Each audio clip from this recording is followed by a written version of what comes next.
শেখ হাসিনার দেশে ফেরার যে ঘোষণা উনি দিয়েছেন, যেটা বিদেশি সংবাদ মাধ্যমে প্রচারিত হয়েছে, সেটা নিয়ে প্রথমত দু ধরনের কথা শোনা যাচ্ছে।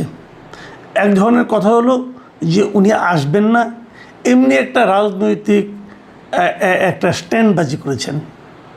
আর দ্বিতীয়টা হলো ওনার যে চারিত্রিক বৈশিষ্ট্য, উনি অবশ্যই আসবেন এবং আসার পর দেশ জুড়ে একটা রাজনৈতিক অস্থিরতা শুরু হবে।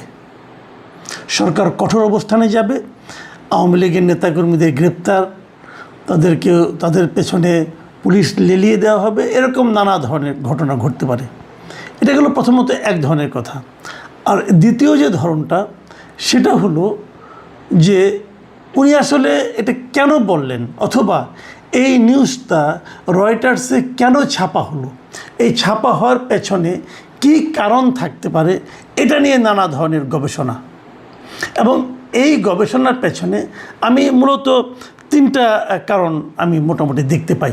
মানে আমি যদি প্রথমত ধরে নেই যে আসলে এই ইনফরমেশনটা, এই নিউজটা যা ছাপা হয়েছে তা সঠিক, তাহলে কেন হতে পারে তার, এবং কিভাবে হতে পারে তার সম্ভাব্য আমি তিনটা কারণ দেখতে পাই।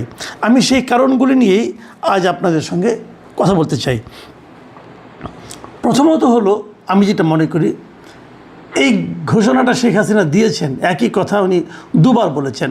প্রথমবার বলেছেন উনি ডিসেম্বরের মধ্যে আসবেন, এবং দ্বিতীয়বার বলেছেন ওনার সঙ্গে ওনার সিনিয়র নেতারাও আসবেন। এর মধ্যে সিনিয়র নেতাদের মধ্যে দুজনের তো আমি ইন্টারভিউ দেখলাম, ভিডিও ইন্টারভিউ দেখতে পেয়েছি। একটা হলো আসাদুজ্জামান খান কামাল, যিনি স্বরাষ্ট্রমন্ত্রী ছিলেন, ওনার একটা বক্তব্য দেখলাম। উনি বলেছেন যে ওনার নেত্রী খুবই দূরদৃষ্টি সম্পন্ন, এবং উনি এখন বলেছেন তো ওনারা সবাই আসবেন। আরেকটা দেখলাম, মানে শেখ হাসিনা সর্বশেষ যিনি শিক্ষামন্ত্রী ছিলেন, মুহিবুল হাসান চৌধুরী নওফেল, ওনার একটা ইন্টারভিউ দেখলাম। ওনারটা খুব গোছানো ইন্টারভিউ, এবং উনি বাংলাদেশের কী অবস্থা না অবস্থা এগুলো বর্ণনা করেছেন একটা সংবাদ মাধ্যমের কাছে। তো এই দুটোর ইন্টারভিউ থেকে কিন্তু আমার মনে হলো যে শেখ হাসিনার এই ঘোষণাটা ভারতে অবস্থানরত আওয়ামী লীগের নেতাদেরকে বেশ টাচ করেছে, এবং তারা এটা নিয়ে বেশ চিন্তিত, এবং মানে সেভাবে প্রস্তুতিও হয়তো বা অনেকে নিচ্ছেন।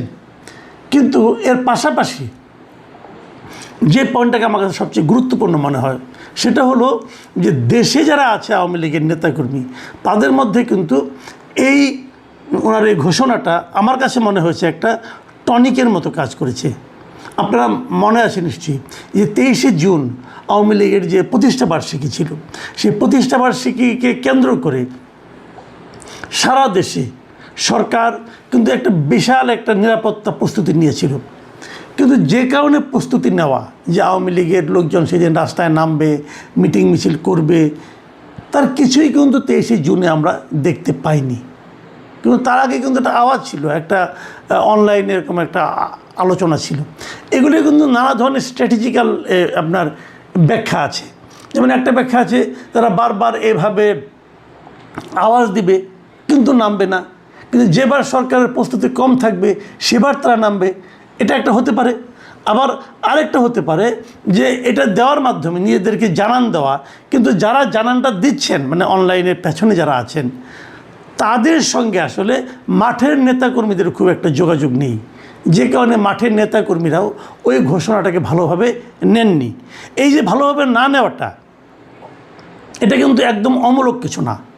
অমূলক না এই কারণে, দেখুন একটা প্রশ্ন কিন্তু এই দেশের আওয়ামী লীগের নেতাকর্মীদের মধ্যে বারবার এসেছে। তারা বলেছেন যে এই যে 5ই যে অগাস্টের যে ঘটনাটা ঘটল 2024 সালে, এই ঘটনায় অনেক লোক চলে গেছে দেশ ছেড়ে, অনেকে আহত হয়েছে, অনেকে মারাও গেছে, অনেকে গ্রেপ্তারও হয়েছে। বাট ইন্টারেস্টিংলি শেখ হাসিনা কিংবা তার পরিবারের, মানে শেখ পরিবারের কেউ কিন্তু ধরা পড়েনি। সবাই দেশের বাইরে চলে গেছে, সবাই। ওনার পরিবার তো অনেক বড় পরিবার, এবং এই পরিবারের প্রায় সবাই তো কোনো না কোনো গুরুত্বপূর্ণ দায়িত্বে ছিল, এবং এই সবগুলি দায়িত্ববান ব্যক্তি যারা ছিল সরকারের, তারা সবাই কি করে আগে ভাগে দেশের বাইরে চলে গেল। তাদেরকে কে যেতে বলল? এটা কি শেখ হাসিনা নিজে বলেছেন যে তোমরা চলে যাও, আমি থাকি? যদি সেটাই হয়, তো সেই কথাটা উনি দলের নেতাকর্মীদেরকে বললেন না কেন? সারা দেশের নেতাকর্মীদের অসহায় অবস্থায় রেখে উনি নিজের পরিবারের সবাইকে নিরাপদে বিদেশে পাঠিয়ে দিতে বললেন কেন? এই প্রশ্নটা কিন্তু আওয়ামী লীগের অনেকের মধ্যে এখন অলরেডি কিন্তু আলোচিত হচ্ছে। তো সেই আলোচনার কোনো জবাব কিন্তু আমরা পাইনি। শুরুর দিকে আমার কাছে মনে হয়েছিল যে আওয়ামী লীগ বোধহয় নতুনভাবে গড়ে উঠবে, এই নতুন লোকগুলির মাধ্যমে গড়ে উঠবে। এটা উঠতে পারতো যদি আওয়ামী লীগকে স্বাভাবিক গতিতে চলতে দেওয়া হতো, যে কাজটা ডক্টর ইউনূসের অন্তর্বর্তীকালীন সরকার করেনি। এবং অন্তর্বর্তীকালীন সরকার এই কাজগুলো না করার মাধ্যমে বরঞ্চ আওয়ামী লীগের স্থানীয় নেতাকর্মীদেরকে চাপের মুখে রাখার কারণে এরা বাধ্য হয়েছে ওই পালিয়ে থাকা সুবিধাবাদী নেতাদের অনুসরণ করতে, তাদের নেতৃত্ব মেনে নিতে। কোনো উপায় ছিল না স্থানীয় নেতাকর্মীদের। তো এভাবে কিন্তু আমি মনে করি শেখ হাসিনা, শেখ পরিবার এবং আওয়ামী লীগের যে দুর্বৃত্ত নেতৃত্ব, তাদের পুনর্বাসনের ক্ষেত্রে, তো পুনর্বাসনের যতটুকু সম্ভাবনা তৈরি হয়েছে সেটার পেছনে আসলে সবচেয়ে বড় ভূমিকা রেখেছেন ডক্টর ইউনূস এবং তার সরকার। যা হোক, এখন যে বাস্তবতা, এই বাস্তবতায় শেখ হাসিনা যদি আসেন তাহলে উনি কিন্তু বলেছেন উনি ওনার সিনিয়র নেতৃবৃন্দদের নিয়ে আসবেন। তার মানে উনি কিন্তু সেই আগের নেতৃত্বকেই নতুন করে পুনর্বাসিত করতে চাচ্ছেন। এই জিনিসটা আওয়ামী লীগের জন্য কতটুকু ভালো হবে এটা আমার কাছে সন্দেহ আছে কিন্তু। কারণ আমি মনে করি আওয়ামী লীগের যে পতনটা হয়েছে, যেভাবে আওয়ামী লীগের সরকারকে চলে যেতে হয়েছে, সেই অপরাধটা, সেই ভুলটা শেখ হাসিনা তার দ্বিতীয় ইন্টারভিউ কিছুটা স্বীকার করলেও নেতৃত্বের যে দুর্বলতা সেটা কিন্তু উনি স্বীকার করেন নাই। এবং সেই নেতৃত্বের অনেকে কিন্তু ওখানে থেকে, ইন্ডিয়ায় থেকে অথবা বাইরে থেকে নানা রকম কিন্তু হুঙ্কার দিচ্ছেন। ওবায়দুল কাদেরের মতো লোক বলছে চোখের বদলে চোখ তুলে নেবে। এই সমস্ত হুমকি কিন্তু আমার কাছে মনে হয় না আমাদের দেশের রাজনীতিতে সাধারণ মানুষের মধ্যে কোনো ইতিবাচক ফল আনবে। আরেকটা কারণ আমি বললাম তিনটা কারণ। আরেকটা কারণ হলো আমার কাছে কেন যেন মনে হয় যে এই কারণটা আমার কাছে মনে হয়েছে এই কারণে যে দুটো ইন্টারভিউ ছাপা হয়েছে, দুটোই ছাপা হয়েছে, একটা হলো এনডিটিভি আর একটা হলো রয়টার্স দেশের বাইরে একটা প্রতিষ্ঠান। কিন্তু প্রতিষ্ঠান হলে কী হবে, রয়টার্সের এই রিপোর্টে যিনি লিখেছেন, ইন্টারভিউটা যিনি করেছেন, তার নাম হলো কৃষ্ণা এন দাস। মানে কৃষ্ণা এন দাসের অর্থ হলো উনি ভারতের বংশোদ্ভূত। তার মানে উনি ভারতে, ওনার লেখাগুলিতে ভারতের পারপাস কিছুটা সার্ভ হতে পারে বলে কেউ সন্দেহ কিন্তু করতেই পারেন। এবং অনেকে যদি এমন কথা বলেন যে এই সমস্ত আন্তর্জাতিক সংবাদ মাধ্যমগুলোর যারা নাকি ভারতীয় রিপোর্টার যারা আছেন তাদের উপর, তাদের বক্তব্যের উপর, তাদের কাজের উপর অতটা ভরসা রাখা যায় না। কারণ তাদের বক্তব্য এবং কাজের মধ্যে ভারতের স্বার্থসিদ্ধির একটা বিষয় থাকতে পারে। এবং এখানেও এই কৃষ্ণা এন দাসের রিপোর্টটাতে, এই ইন্টারভিউটাতেও সেই একই রকম কথা অনেকে বলছেন।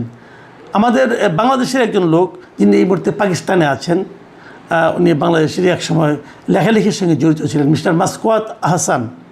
উনি চমৎকার একটা সোশ্যাল মিডিয়ায় একটা পোস্ট দিয়েছেন এবং সেখানে উনি বলেছেন, আমি ওনার লেখাটা আপনাদেরকে বরং পড়েই শোনাই।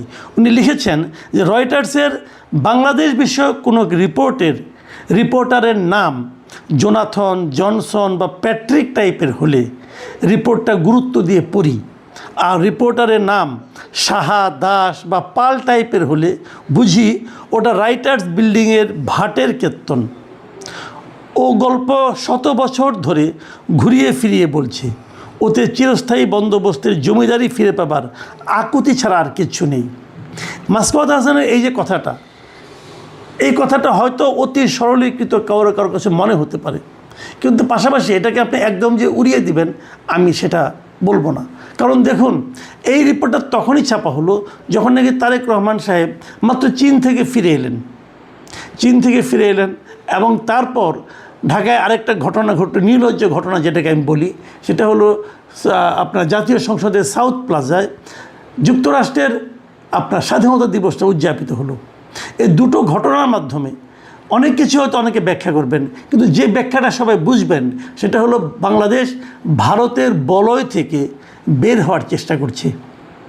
এই যে চেষ্টাটা, এই চেষ্টাটাকে ভারত হয়তো ভালোভাবে নেয়নি এবং না নেওয়ার কারণে ভারত হয়তো এই ধরনের একটা ঘটনার অবতারণা করছে যে শেখ হাসিনা আসছে।